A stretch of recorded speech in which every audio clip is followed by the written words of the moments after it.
Raj!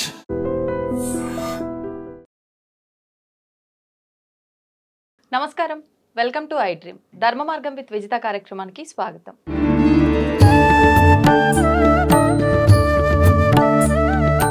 ప్రస్తుతం మనతో పాటు ఉన్నారు ప్రముఖులు శివరుద్ర సాధువు గారు. ఇప్పుడు వారితో మాట్లాడి మరిన్ని విషయాలు తెలుసుకుందాం. ముఖ్యంగా మన తెలంగాణ ప్రాంతంలో బతుకమ్మ అనగానే మామూలుగా ఉండదు, ఆడపడుచుల సందడంతా కూడా. అసలు ఏంటి నిజంగా ఈ తెలంగాణ ప్రాంతంలోనే బతుకమ్మ ఎందుకు జరుపుకుంటున్నారు? ఇది నిజంగా ప్రాంతానికి సంబంధించిన వ్యవహారంగా జరుపుకునే పండగేనా, లేదంటే ప్రతి ఒక్కరూ జరుపుకోవాల్సిన పండగ? అసలు ఏ రకంగా జరుపుకోవాలి? మనందరం కూడా 2 రోజులు మాత్రమే బతుకమ్మ సంబరాలు జరుపుకుంటున్నాం, కానీ ఈ బతుకమ్మ సంబరాలు కూడా 9 రోజుల పాటు జరుపుకునే సంబరాలు అని చెప్పి అంటూ ఉంటారు.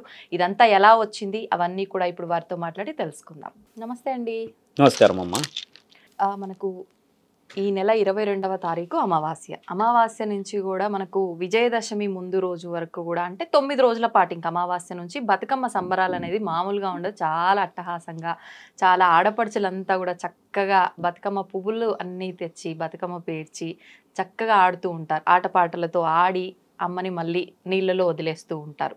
అయితే అసలు ఎందుకు వచ్చింది ఈ సాంప్రదాయం? అంటే కొంతమందికి బతుకమ్మ అనే పదం చెప్తేనే అసలు ఏంటి బతుకమ్మ అని అంటుంటారు. అంటే ఇది మన ప్రాంతీయ ఆచారమైన ఈ బతుకమ్మ అనేది, అసలు ఈ బతుకమ్మ చేయడం వెనకాల ఆంతర్యం ఏంటి, బతుకమ్మ అంటే అర్థం ఏంటో వివరించండి. సెంటెన్స్ సింపుల్గా చెప్పాలంటమ్మా, బతుకమ్మ అంటే ఒక వ్యక్తిని బతుకమని చెప్పి మనం బ్రతిమలాడినట్టు, కానీ కొంచెం ప్రాధాన్యపడినట్టు అర్థం వస్తుంది. సంస్కృతి విలువలు తెలిసిన గొప్ప పండగ. ప్రతి ఆడబిడ్డ ఈ పండగ విశేషం నా ద్వారా తెలుసుకొని మన గౌరవాన్ని కాపాడాలనేది ఒక వివరణ. బతుకమ్మ పుట్టిన మొట్టమొదటి ఇల్లు రాజన్న సిరిసిల్ల, వేములవాడ. వేములవాడలో పుట్టింది ఈ పండగ. చాలామందికి తెలియదు. చాలామంది కళాకారులు ఒకప్పుడమ్మ పూర్వీకం చూస్తే జానపద గాయాలు మన దగ్గర ఎక్కువ. పల్లెల్లో అయినా చూడండి, ఇప్పటికి కూడా చూడండమ్మా, ఎవరైనా చనిపోయినప్పుడే కానీ, లేకపోతే ఏదన్నా కుటుంబమే కలిసే కార్యక్రమం ఉంటే ఒక పెద్ద మనిషి పాట పాడుతుంటుంది. మిగతా వాళ్ళు ఇప్పుడు మన వాళ్ళే కూర్చొని ఆడవాళ్ళందరూ దాన్ని కోరస్ లాగా ఇస్తూ ఉంటారు. ఇది ఊర్లలో గమనిస్తాం. అలాగా పెళ్ళిలో కూడా చేస్తూ ఉంటాం.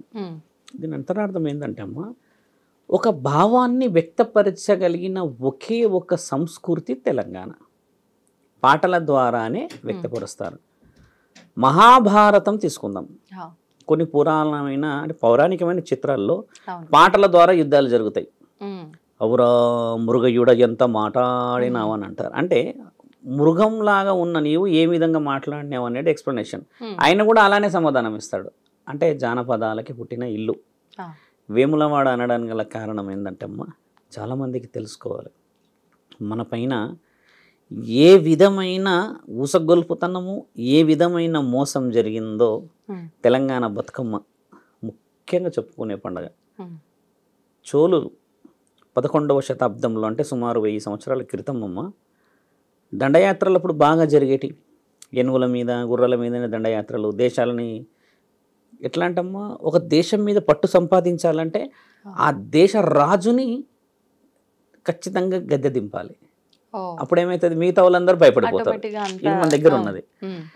మన దగ్గర దండయాత్ర జరిగినప్పుడమ్మా రాజన్న సిరిసిల్ల, ఇది పేరు ఉందో ఇప్పుడు వచ్చింది, కానీ వేములవాడ ఒకప్పుడు. ఆ వేములవాడలో తండ్రి కొలువై ఉన్నప్పుడు దండయాత్రకు వస్తారు వాళ్ళు. తమిళనాడు నుంచి, చోళులు అంటే తమిళనాడు. వాళ్ళు దండయాత్రకు వచ్చినప్పుడు ఏమవుతుందంటే అమ్మ, చోళులలో ఎవరైతే రాజు వస్తాడో ఇక్కడ దండయాత్ర, వాళ్ళ నాన్న ప్రతీకారం ఇది. అంటే ఇందులో బాగా గమనించాల్సిన ప్రశ్న, నేను రాజు అనుకో అమ్మా, కానీ మా నాన్నగారి యొక్క ప్రతీకారం. అంటే ఇక్కడ యుద్ధం చేస్తున్న వాళ్ళకి సంబంధం లేదు, నాన్న ప్రతీకారం.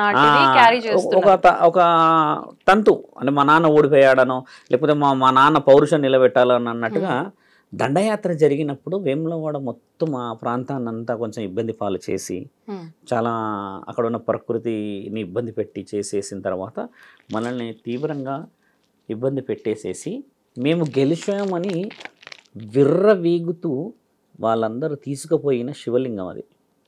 మీకు తెలుసా అమ్మ, ఇప్పుడు శివలింగం ఎక్కడుందో చెప్తే యావత్ ప్రపంచం చాలా ఆశ్చర్యపోతుంది. ఇప్పుడు మన వేములవాడల నుంచి తీసుకెళ్ళిన శివలింగం బృహదీశ్వరాలయం. ఇప్పుడు ఆ శివలింగం అక్కడ ఉన్నది మనదే. బృహదీశ్వరాలయంలో ఉంది. బృహదీశ్వరాలయంలో తండ్రి ఇలా కూర్చొని ఉంటాడు చూడండి, ఆ సముద్రపు ఒడ్డున కూర్చొని ఉంటే ఆ సీనరీ కూడా ఎంత హైట్ ఉంటుంది, ఎంత బాగా కనిపిస్తుంది. అప్పుడు అది జరిగింది అంటే 1000 సంవత్సరాల క్రితం చరిత్ర ఇది. అయితే ఆ యుద్ధంలో శివలింగాన్ని తీసుకెళ్ళి పార్వతీమాతని తీసుకెళ్ళలే, రాజరాజేశ్వరి మాతని. ఇక్కడ అవతారం బాగా గమనించాలి. దసరా చివరి అవతారంలో ఎవరు వస్తారు? రాజరాజేశ్వరి వస్తారు, లాస్ట్ అవతారం. అయితే అమ్మ తండ్రిని తీసుకుపోవడం తట్టుకోలేదు, తీసుకుపోతే ఇద్దరిని తీసుకెళ్ళాలి. ఇప్పుడు నీ పెన్మిటిని వదిలిపెట్టేసి నిన్ను పట్టుకపోతే ఎలా ఉంటుంది? నిన్ను పట్టుకొని పోయి నీ పెన్మిటిని పట్టుకుపోయి నిన్ను వదిలిపెడితే ఎలా ఉంటుంది? ఆ రోదన, ఆ బాధతో అమ్మ ఏం చేస్తుందని అంటే, ఆ బాధ తట్టుకోలేక ఆ ప్రాంతంలో అందరి కళలోకి పోవుడు. విశేష వివరణ, ఎందుకంటే శివలింగాన్ని తీసుకెళ్ళిపోయారు, అంటే శివుడిని తీసుకెళ్లారు. మరి నేను ఒక్కదాన్ని ఎలా, ఈ రాజ్యంలో నేను ఎలా ఉండడం చేయడం అన్నప్పుడు అక్కడ ఉన్న రాజులు, అక్కడ ఉన్న ప్రజలు, అక్కడున్న పెద్దలందరూ నిర్ణయించారు ఎలాగా పోయి దండయాత్ర చేయలేం, ఎందుకంటే వాళ్ళు గెలిచి వెళ్ళినప్పుడు మనం వెళ్తే మనము దండయాత్రకి వెళ్ళాలి. ఇప్పుడు అంతటి పరిస్థితుల ఆలోచనలు చేయాల్సిన అవసరం ఉన్నది. కాబట్టి వాళ్ళు మేము గెలిచాము అని చెప్పి రుజువు చేసుకోవడానికి, ప్రూవ్ చేసుకోవడానికి తీసుకెళ్లారు అది శివలింగాన్ని. అంటే అక్కడ ఒక వ్యక్తికి చూపించాలి కదా. అలా ప్రూవ్ చేసుకోవడానికి పోయినప్పుడు మన తెలంగాణ ప్రజలు మాకు కావాలి ఇది అని ఏ విధంగా అడగాలి? దండయాత్ర ద్వారా ఒకటి తెచ్చుకోవాలి, రెండోది ఎవరైనా పెద్ద మనుషులు పోయి తెచ్చుకోవాలి. అప్పట్లో అన్ని దండయాత్రలే. కాబట్టి వీళ్ళు ఏం చేసేవారంటే అమ్మ, మన తెలంగాణ ఏపీ అంటే మన ప్రాంతంలో బాగా గమనిస్తే ఈ 2 నెలల్లో పువ్వులు బాగా పండుతాయి.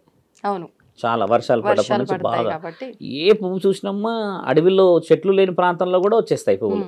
ఇప్పుడు అలా వచ్చిన పండుగనే బతుకమ్మ.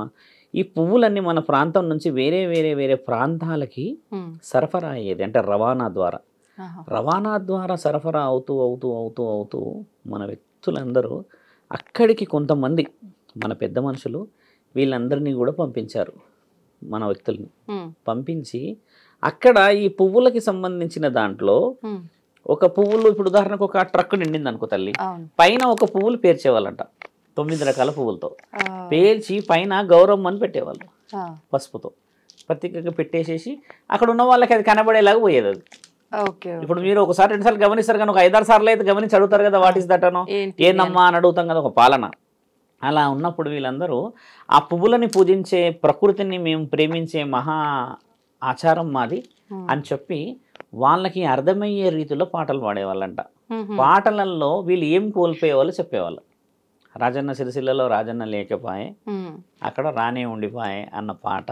అప్పుడు మిగతా వాళ్ళు ఏమన్నా వాళ్ళు ఇప్పుడు రామ అని చెప్పి మనం పాడతారు. ఇప్పుడు ఒక అమ్మ గురించి వివరణ ఇస్తారు. దీంట్లో పెద్ద మనుషులు పాడుతున్న దాంట్లో వీళ్ళకి అర్థం కాకపోయేదంట. కొన్ని రోజుల తర్వాత ఏం జరుగుతుంది అన్న విషయం అర్థం చేసుకున్నారు వాళ్ళు. పాటల రూపాన వీళ్ళు వ్యక్తపరుస్తున్నది అక్కడ రాజన్నని వెనక్కి పంపించాలి, వేములవాడని అలా వ్యక్తపరిచినప్పుడు అక్కడ ఉన్న పెద్ద మనుషులు ఒప్పుకోలేరు. అది ఇప్పటికీ బృహదీశ్వరాలయం నుంచి తండ్రి రాలేడు, అక్కడే ఉన్నాడు. అలా ఉండిపోవడం చేత వీళ్ళందరూ తిరస్కరించడం చేత వీళ్ళు ఏం చేశారంటే, ఇక రోజులు మారాయిగా తల్లి, అడ్వాన్స్ టెక్నాలజీ వచ్చింది. దీని ద్వారా ఏమైందంటే అదే ప్రాంతంలోనే ఈ మన కార్యక్రమాలు ఈ బతుకమ్మ ఈ మాసంలోనే చేయడానికి ఒక నిర్ణయం చేసుకొని వర్షాలు బాగా నీళ్ళ ద్వారా ఉండడం చేత తమిళనాడు ప్రాంతాన్ని వరకు మనం వేసిన పువ్వులు పోయేటి అంటే నీళ్ళల్లో, అంటే ఏదో విధంగా నదులు అప్పట్లో, ఇప్పుడు మల్టీపర్పస్ కానీ ఒకప్పుడు నదులకి చాలా వే ఉండేది కదా. వల్ల వీళ్ళందరూ ఒక్కొక్క బతుకమ్మని పంపించి అలా చేసి ఆచరణలోకి తెచ్చారు. బతుకమ్మ మొట్టమొదట పుట్టిన ప్రాంతం సిరిసిల్ల, బహుశా ఆ ప్రజలకు కూడా తెలియదు. బృహదీశ్వర ఆలయానికి సంబంధించిన, వేములవాడకు సంబంధించిన ఎన్నో కరువులు వచ్చిన తర్వాత మన వాళ్ళు ఒక మొట్టమొదటి మెట్టు వేశారు బతుకమ్మ పుట్టినీళ్ళు. ఇప్పుడు పుట్టినీళ్ళు వేములవాడ రాజన్న తండ్రి గురించి వచ్చింది, అదొక అంతరార్థం. రెండో అంతరార్థం అమ్మ, చరిత్ర బతుకమ్మకి ఇంత ప్రత్యేకత ఎలా వచ్చింది? ఇప్పుడు మన వాళ్ళు పూజించే ఈ ప్రత్యేకతలో 4 కథనాలమ్మ. బతుకమ్మ పుట్టుక ఒకటైతే అమ్మ, మన దగ్గర లక్ష్మీ స్వరూపాన్ని మనం బాగా పాటిస్తాం. ఇక్కడ బతుకమ్మలో 5వ రోజు అమ్మవారిది లక్ష్మీమాత యొక్క రూపం నవరాత్రుల్లో ఉన్నప్పుడమ్మ, ఒక మహనీయుడు ఒక కారణ జన్ముడికి ఆడపిల్లలంటే చాలా ఇష్టం ఉండి, పుట్టుక అనేది ఆడపిల్లలది ఉండకుండా ఆయనకి ప్రతిసారి పురుషులే పుట్టడం, అంటే మగ సంతానమే రావడం చేత ఆయన గారు మగ సంతానం ఉన్నా కూడా అమ్మ రాజ్యాలన్నీ కోల్పోతాడు. ఎందుకని? ఎందుకంటే ఆయన ముఖ్య ఉద్దేశం వల్ల అయింది, ఇప్పుడు కొడుకులు ఉన్నా కూడా అమ్మ ఆయన పరిస్థితి రీత్యా తీవ్రమైన కోరిక, అమ్మాయి ఉండాలనా, అమ్మాయి నాకు కావాలన్న కోరికతోని ఇంతమంది కొడుకులు ఉన్న తృప్తిలో ఉండడు ఆయన. ఇప్పుడు ఎవరికైనా కొందరికి ఉంటుంది సెంటిమెంట్. ఈ రోజుల్లో అమ్మాయి పుడితే చాలా మంది భయపడుతున్నారు కానీ ఒకప్పుడు లేదుగా అలాగా. అలా 100 మంది కొడుకుల్ని కోల్పోయి రాజ్యాలన్నింటినీ కోల్పోయి ఎందుకు 100 మంది? బాగా గమనించాలి. కొడుకులకి బిడ్డలకి ముఖ్యమైన కారణం ఏంది? బాగా గమనించాల్సిన ప్రశ్న అమ్మ. మీరు అన్నారు ఎందుకని 100 మంది ఉంటే గెలవాలి కదా అన్నారు కదమ్మా. రాజ్యం గెలిచిన రాజ్యంలో ఇంకా ఏదైనా వివరణ తెచ్చుకున్నా కూడా అమ్మ, ఒక పెద్ద వ్యక్తి కోల్పోయినప్పుడు ఊరంతా ఒక ఆడబిడ్డ ఏడుపుతో ఏడుస్తుంది. గమనించండి.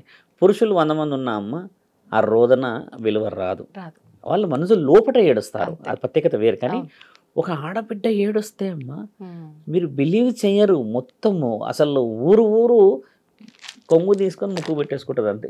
అది అందరు ఏడుస్తూనే ఉంటారు, మగవాళ్ళు కూడా ఏడుస్తారు, ఇంకా వాళ్ళకు కూడా వచ్చేస్తుంది ఒక హద్దు వరకే వాళ్ళు ఓపిక, ఆ లిమిట్ దాటినాక వాళ్ళు ఏడ్చేస్తారు. ఆ ఏడుపు ఆ కన్న తండ్రికి ముఖ్యమైనది, అంతేగా. కొడుకుల ఏడుపు వేరు, బిడ్డ ఏడుపు చాలా బలమైంది. తెలంగాణ అని కాదు, ఏ దేశ పౌరులైనా కోరుకునేది అది. తండ్రికి ఆ కోరిక లేకపోయిన ఆలోచనతో అన్ని రాజ్యాలను కూలిపోయి రాజ్యాలను అన్నింటినీ వదిలిపెట్టేసి అడవిల పాలే కూర్చోంటే ఆ రోజు జగన్మాత కలలో కనబడుతుంది. రాజ్యాన్ని ఇచ్చి నీకు 100 మందిని పురుషులు ఇచ్చి అన్నీ చేస్తే నువ్వు వదిలిపెట్టి అడవి ప్రాంతాల్లోకి వచ్చి కూర్చుంటే ఎలా భక్త లేదా బిడ్డ, ఎలా మరి అని అంటే, ఇన్ని రాజ్యాలున్నా ఏడ్చేవాడు లేకపోయా, ఇన్ని రాజ్యాలున్నా నన్ను చూసేవాడు లేకపోయా, ఇంతమంది కొడుకులున్నా నన్ను ఒక ముద్ద పిలిచి ఆప్యాయంగా పెట్టేవాడు లేకపోయా. ఎందుకు? జగన్మాతవైన నీవు ఆ కోరిక తీర్చలేవు. నా కడుపున ఒక కొడుకు అంటే 100 మంది కొడుకులు ఇచ్చావు కానీ ఒక బిడ్డని ఇవ్వలేకపోయావు. వంశ ఉద్ధరణ వేరు, వంశ ఆదరణ వేరు తల్లి. ఇప్పుడు ఎవరు లేకపోవడం చేత ఎలా అంటే ఆయన బాధ తట్టుకోలేని జగన్మాత నేను పుడతాను నీ కడుపులో అని చెప్పినప్పుడు ఆయనకి కొన్ని రుణ బాధ్యతలు ఉంటాయి. ఇక్కడ దుర్గా నవరాత్రులమ్మ లక్ష్మీమాత ఎందుకు వచ్చిందో చెప్తున్నాం, అందులో బతుకమ్మ ఎందుకు ఉందో చెప్తూ ఉన్నాం. వివరణలో ఆయన కడుపులో అమ్మ పుడుతుంది తల్లి లక్ష్మీమాత. ఆయన కడుపులో పుట్టేటప్పుడు ఏం చెప్తుందంటే, మహావిష్ణువు అంటాడంట, మానవ శరీరం తీసుకొని పుట్టడంలో కొన్ని అంతరార్థాలని కొన్నిటిని పాటించక తప్పదు. అంటే మనకు కొన్ని ఉంటాయి కర్మలు కానీ పాపపు పుణ్యాలే కానీ ఉంటాయి కదమ్మా. మానవ శరీరం ద్వారా నీకు ఇబ్బంది అవుతుంది. ఆయన కడుపులో స్త్రీ లేదు, పుట్టుడే శ్వాసకోశ ఇబ్బందులతో కాలం చేస్తారు అని చెప్తారు ఆయనకి. అమ్మ ఏమంటది, నేను జగన్మాతని కదా, నేను రక్షించబడతాను అని అమ్మ కొంచెం ఆలోచన చేసి ఆయన గారికి పుట్టడానికి సిద్ధమైతే పుట్టగానే అమ్మ ఊపిరి కొంచెం బిగిసినట్టు అవుతుంది. బిగిసినట్టు అంటే ఏమంటే బ్రీత్ ప్రాబ్లం అనుకోండి. అలా వచ్చినప్పుడు అమ్మ అక్కడే ఉన్న పురోహితులని కూడా చెప్పలేము, ఒకప్పుడు వేద ఏమంటారంటే మహర్షులు ఉండేవాళ్ళు, అడవి ప్రాంతం కాబట్టి ఈయన అడవిలో ఉన్నాడు. ఈ మహర్షులందరూ అక్కడికి చేరుతారమ్మా. చేరేసి వాళ్ళు కోరుకునే కోరిక ఏంటంటే పుట్టింది జగన్మాత, మరి జగన్మాతే కాలం చేస్తే పుట్టుడు మానవ శరీరాన్ని తిన ఆయనకి ఎలా ఇబ్బంది కదా అని చెప్పేసి ఈ ఋషులందరిలో మహావిష్ణువు కూడా వచ్చి ఆ అమ్మని ఒక చెట్టుకి గాలి ఆడడానికి అని కట్టేసేసి ఆమెని బతుకమ్మ అని చెప్పేసి ఆశ కలిగించడానికి పాడిన పాట ఇది. బాగా గమనించాల్సిన విషయం. లక్ష్మీమాత కోసము అక్కడ పార్వతీమాత కోసం పుట్టిన పాటలు ఇవి. అలా మీరు బతకాలమ్మా. ఎందుకు బతకాలి? వచ్చింది ఎవరు? జగన్మాత. దేనికోసం వచ్చింది? లోక శ్రేయస్సు కోసం వచ్చింది. కాబట్టి ఉయ్యాల కట్టడం అనేది ద్వారా అమ్మకి గాలి తగలడానికి అని చెప్పేసేసి అక్కడ ఉన్న వాళ్ళందరూ ఆశీర్వాద బలం ఇచ్చిన తర్వాత అమ్మ 5వ అవతారం ఎత్తినప్పుడు దుర్గామాత బలహీనపడ్డదని శాసనంలో దేవీ పురాణంలో రాయబడింది. లక్ష్మీ స్వరూపాన్ని అమ్మ ఎత్తుకున్నప్పుడు అమ్మ గూలబడుతుందంట. గూలబడడం అంటే బలహీనపడుతుంది. అమ్మ బలహీనపడడానికి గల కారణం ఇది. ఎందుకంటే ఆమె పుట్టుడే కొంచెం ఊపిరి బిగించి పుట్టడం చేత అమ్మ అవతారాన్ని తీసుకున్నప్పుడు మహిషాసుడిని వరదించే సమయం వచ్చినప్పుడు కూడా వీక్ అవుతుంది అనేది ఒక శాసనంలో రాయబడింది. అంటే అంత పర్టికులర్ విషయం కాదు, అంతరార్థం చెప్తున్నా. లక్ష్మీమాత ఎందుకు వచ్చింది దుర్గామాత యొక్క ఈ నవరాత్రులలో అన్న అంతరార్థం. అలా అమ్మ ప్రత్యేక రావడం చేత ఏం చేశారమ్మా, బతుకమ్మ పాట మొదలైంది ఇక్కడ.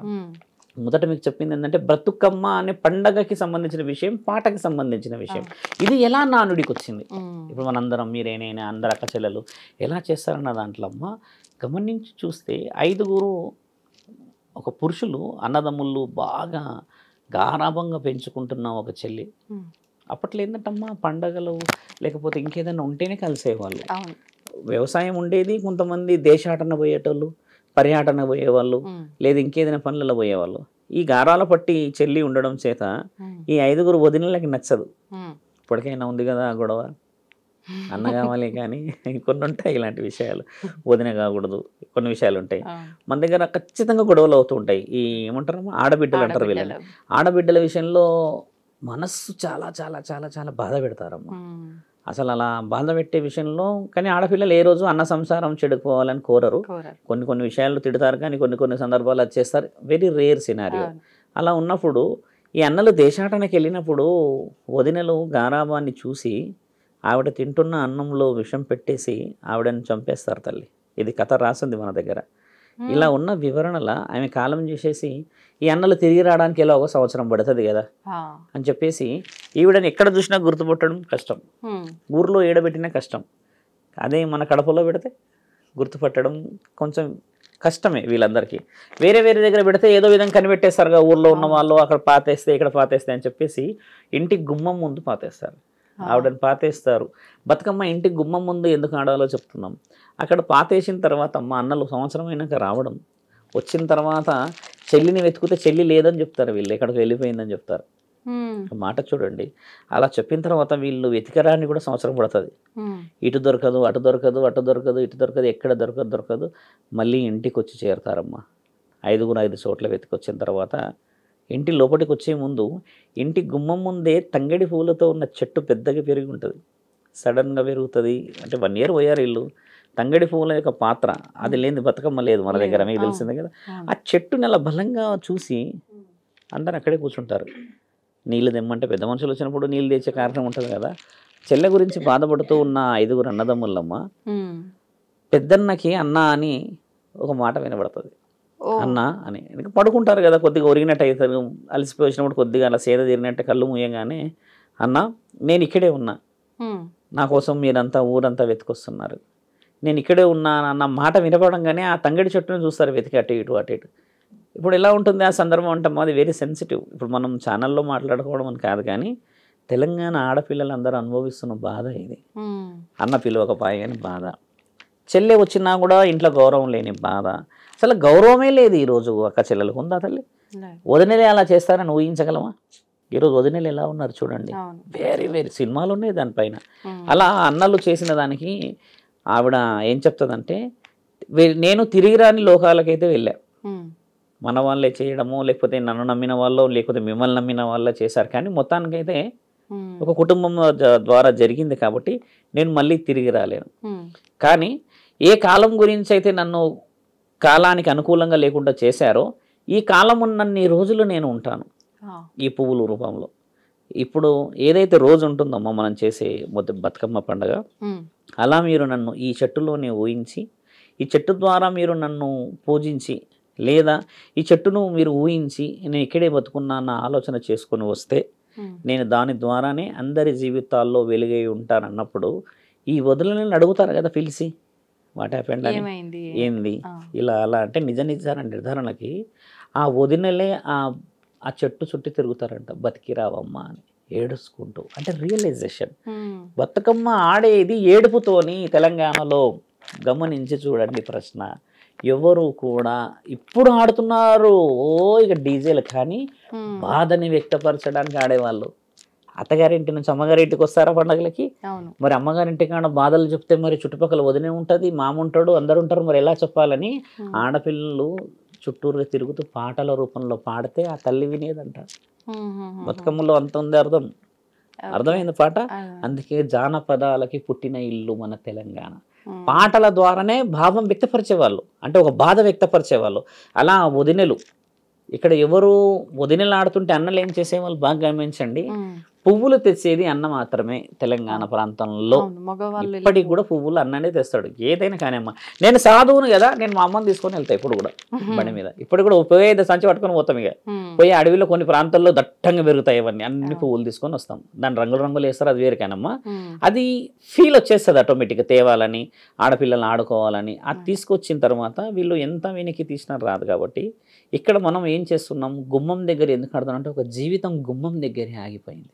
కాబట్టి గుమ్మం ముందు వెలిగించాలి దీపం. అందుకని గుమ్మం ముందే ముగ్గులు వేస్తారు, గుమ్మం ముందే వేస్తారు.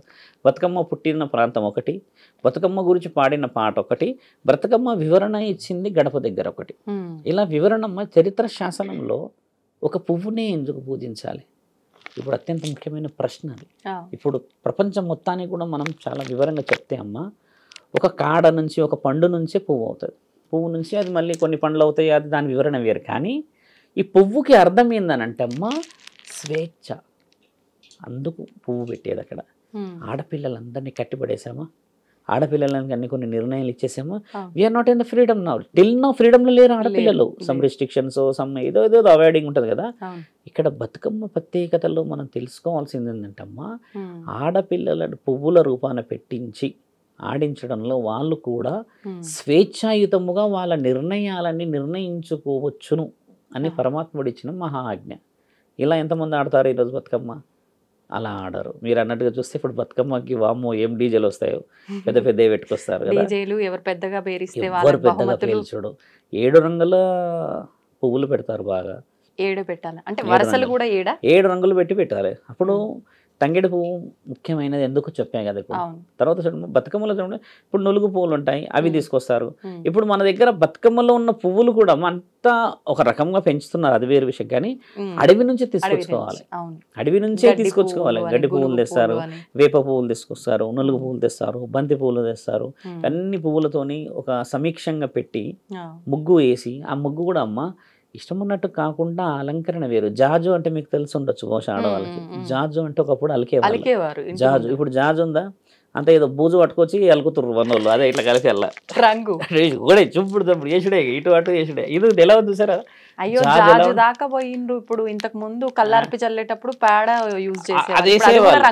రంగు ఆ రంగు కూడా ఇది చిన్న ప్యాకెట్, అది తీసుకొచ్చేసి బకెట్లల్లా ఎట్లా ఉంటుందంటే ఈడికి నాడికి పచ్చగా, ఆకిలి పచ్చగా అవుతుంది కానీ జీవితం పచ్చగా అవుతుందా తల్లి? ఆ పేడ ఎందుకు పెట్టాలనేది అర్థం చేసుకునే విషయం చాలా గొప్పది. ఒకప్పుడు పోయి తెచ్చిన దాంట్లో అమ్మ ఆ పేడ పెట్టినప్పుడు కూడా క్రిమి కీటకాలు గుమ్మం దాటకపోయేటి. ఒక విషయం అయితే ఎక్కడైతే గోమాతకు సంబంధించిన విశేష వివరణ పెడితే అందులో ఇట్లా ముగ్గు వేస్తాం కదా, వేస్తాం కదా తల్లి. తిప్పుడు ముగ్గు అర్థం తెలవాలి వీళ్ళందరికీ. తిప్పుడు ముగ్గు ఎందుకు వేస్తారో తెలుసా అమ్మ?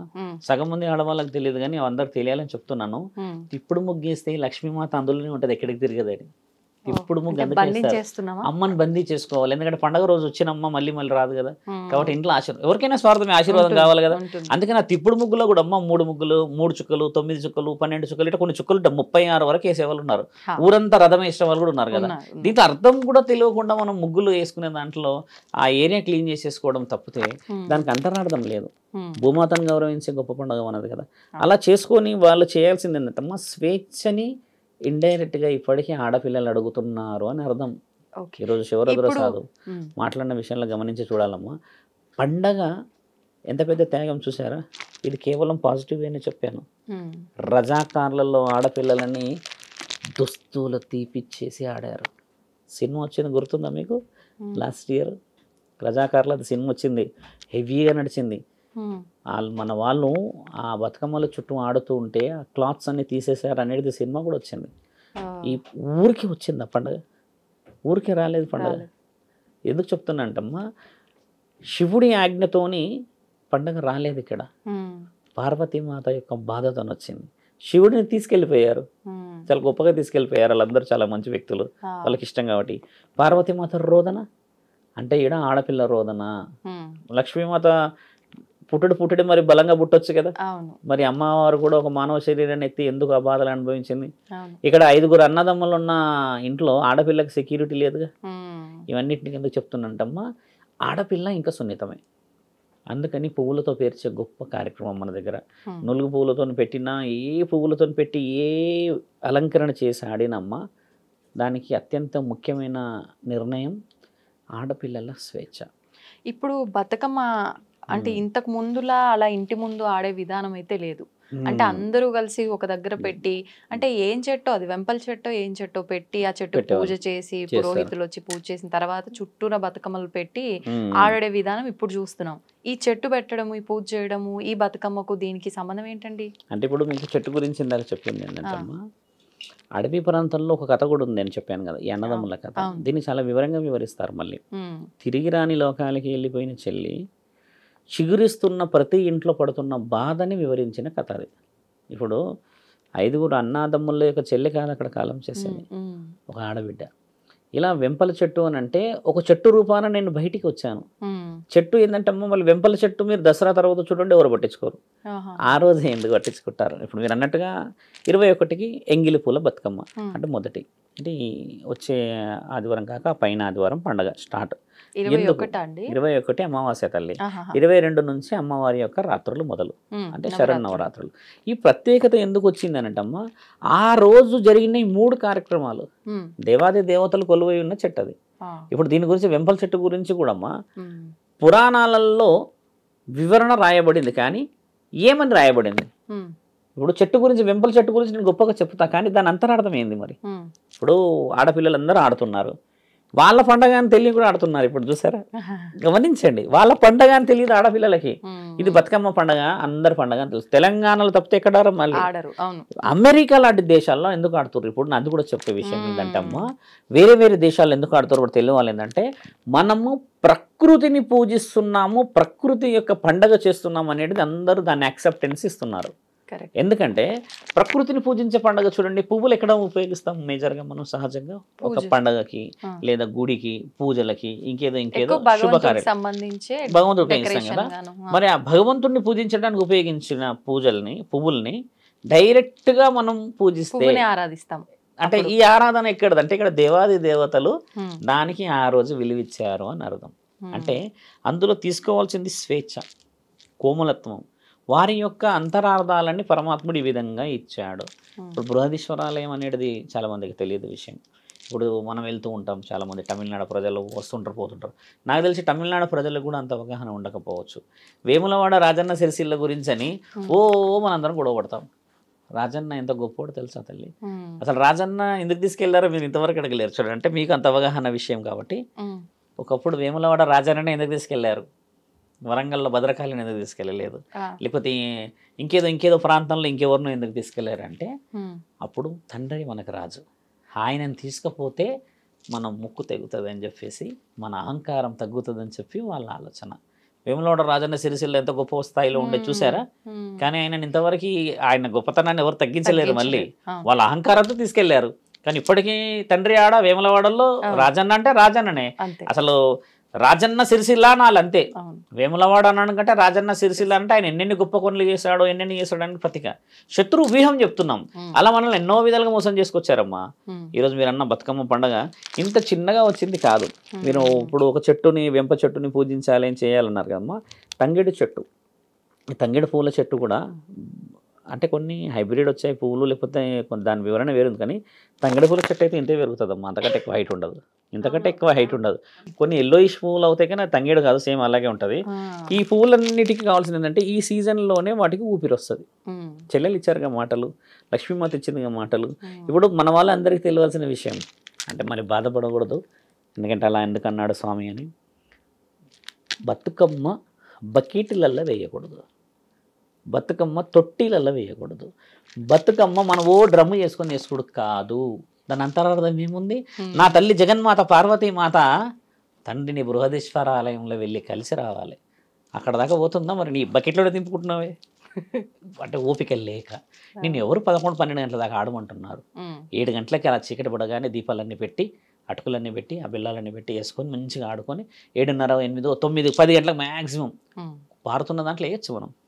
ఇక్కడ పారుతున్నది నీళ్ళు లేవు, నిజమే పారుతున్నది. ఎందుకు నీళ్ళు లేవమ్మా? ఇక్కడ గుండె మీద చేతేసుకొని చూడండి, ఊరూరా చెరువులు ఉన్నాయిగా. మనకు ఓపిక లేక ఎన్ని బతుకమ్మలు అవుతాయి అంటే 1000 బతుకమ్మలు అవుతాయి మరి. కాబట్టి బతుకమ్మ అక్కడ వేస్తే అది అలా అలా అలా అలా పారుతూ పారుతూ పారుతూ తండ్రి దాకా చేరుతుంది అక్కడికి. ఇంకొక విషయం అండి, ఒక్క బతుకమ్మ చేయరు, 2 బతుకమ్మలు చేస్తారు. చిన్న బతుకమ్మ, పెద్ద బతుకమ్మ. ఎందుకు అలా ఉండదు? జంట బతుకమ్మ అలా అని కాదు, మంచి ప్రశ్న. అంటే మీకు నేను మొత్తం చెప్పాను కాబట్టి చెప్తున్నాను. అంటే జంటలు తండ్రి అమ్మని విడదీశారు కదా, విడదీయకూడదన్న ప్రేమ పార్వతీమాత వివరణ చాలా గొప్పది. ఈ బతుకమ్మలో చిన్న విషయం కాదు కదమ్మా. అమ్మ ఇప్పటికీ బాధపడుతుంది అని అంటారు, ఇప్పటికీ బాధపడి చెప్తుంది. అక్కడ ఎందరికో కనువిప్పు చేయకపోతే ఇక్కడ ఉన్న వాళ్ళు అక్కడికి వెళ్ళి ఒక చిన్నగా ప్రతీక చేసి ఆ పసుపుతో చేసిన ఆ అమ్మవారి గౌరమ్మని దీపాలు పెట్టి ఆడతారమ్మ. దాంట్లో ఎంత గొప్పతనం ఉంటే ఆడుతుండొచ్చు చెప్పండి. కాబట్టి ఏంటంటే తండ్రిని అమ్మని విడదీయకుండా ఉండడానికని మన శాస్త్రీయతకి అదొక ప్రతీక, గొప్పతనం. ఇప్పుడు మీరు చెప్పండి బతుకమ్మని ఈసారి ఎలా ఆడాలి, ఏ విధంగా తీసుకెళ్ళాలి అనేది. అంటే నా కోరిక కూడా ఏంటంటమ్మా, అంటే చాలామందికి చెప్పాల్సింది ఏంటంటే నా సంస్కృతి అంత సులభంగా రాలేదని నా బాధ. దాన్ని అంత ఊరికే తీసేసినట్టు చేసేస్తారమ్మా. ఆ బాధ చాలా బీభత్సంగా అవుతుంది.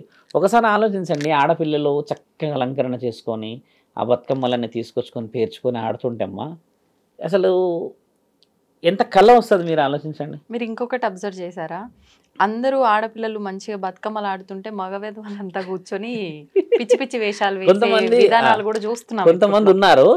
అలాంటి ఆకతాయితత్వాన్ని మనం అడ్డుకోవాలి. ఇందాక మీరు అన్నట్టుగా ఈ సాంగ్స్ ఏదైతే ఉన్నాయమ్మా, ఇది ఎఫెక్ట్. అది ఒకప్పుడు బతుకమ్మలు ఎలా పాడేవాళ్ళు, పెద్ద మనిషి పాడితే మిగతా వాళ్ళందరూ దానికి కోరస్ వచ్చేది. ఇప్పుడు పెద్ద మనుషులు పాడతలేరు, పేదరాశి పెద్దమ్మ వాడుతుంది డీజేలో. ఇప్పుడు వచ్చిన సమస్య అది. ఇప్పుడు మన తాతమ్మ ముత్తమ్మలు కూర్చొని ఇప్పుడు రాముడు వచ్చే వేళ ఉయ్యాలో అని అన్నప్పుడమ్మా మిగతా వాళ్ళందరూ కూడా దానికి చప్పట్లు కొడుతూ పాడేవాళ్ళు. ఒకప్పుడు గాజులు ఇక్కడి నుంచి ఇక్కడికి అమ్మా వాళ్ళు ఇలా చప్పట్లు కొట్టి ఇట్లా వెనక్కి జరిగినప్పుడు ఆ మువ్వల శబ్దం అయ్యేది, గాజుల శబ్దం అయ్యేది. అది ఎంత స్పష్టమైన మ్యూజిక్. ఇప్పుడు వినట్లేరు అలాగా. గాజులు మనం చాలా డీసెంట్గా వేస్తున్నాం రెండే, అది మరి శబ్దం వస్తుందనో లేకపోతే మోయడానికి ఇబ్బంది అనో. ఒక్కసారి అలా చేసి చూస్తే ఎంత బాగుంటుంది తల్లి. స్పష్టంగా గట్టి మేళాలతోని చేసిన ఆ శబ్దానికి ఉన్న విలువ డీజేలకు రాదమ్మా.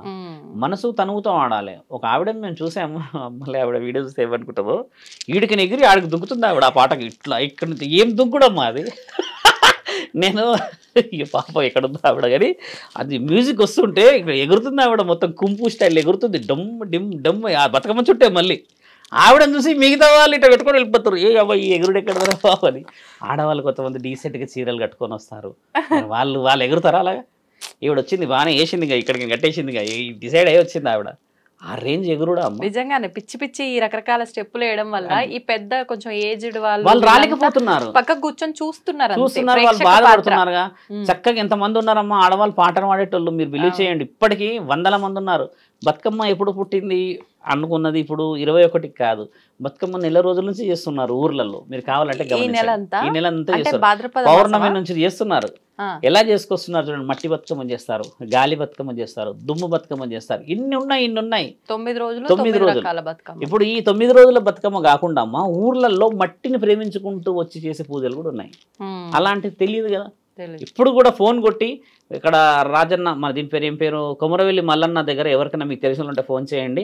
జస్ట్ ఒక ఇన్ఫర్మేషన్, అక్కడ ఎవరైనా బతుకమ్మలు ఆడిరా అని అడగండి. అవును ఆడుతున్నారు కదా వారం నుంచి, మరి అదేంది 21 నుంచి ఉంది కదా అని మీరు అనండి. 21 నుంచి ఎవరు చెప్పారంటారు వాళ్ళు.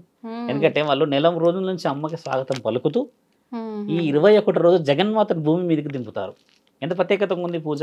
ఇది తెలియదు మన దగ్గర. అంటే మోడ్రన్గా మన సొసైటీ అయిపోయింది కానమ్మా. ఇంకా మీరు అన్నట్టుగా పువ్వులలో ఉన్న అమాయకత్వం అనేది ఇంకా బతికుందని మా అభిప్రాయం. కాబట్టి పండుగని గొప్పగా చేయాలని ప్రేక్షకులందరికీ చెప్పుదామమ్మా. అందరికీ బతుకమ్మ శుభాకాంక్షలు. మీకు కూడా బతుకమ్మ శుభాకాంక్షలు అండి. ధన్యవాదాలు.